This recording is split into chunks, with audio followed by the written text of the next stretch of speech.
merapat ke sumber suara.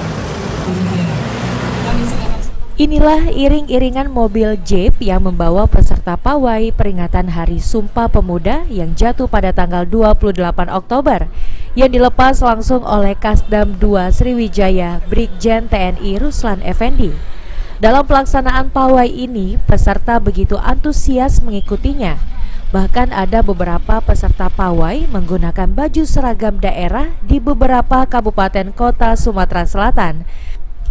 Peringatan Hari Sumpah Pemuda yang digelar oleh Kodam 2 Sriwijaya ini sebagai bentuk mengajak para pemuda di Sumsel, mulai dari mahasiswa dan pelajar, menciptakan jiwa patriotisme serta semangat cinta Indonesia.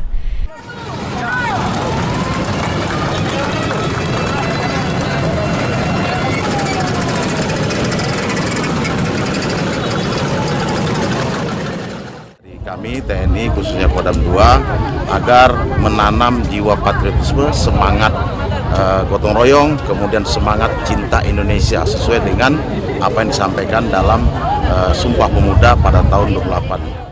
Ditambahkan oleh Brigjen TNI Ruslan Effendi, saat ini generasi muda tanah air begitu pintar, khususnya dalam menguasai teknologi, sehingga perlu diwadahi dengan struktur patriotisme dan juga nasionalisme, agar ke depan dapat memimpin negara menjadi lebih baik.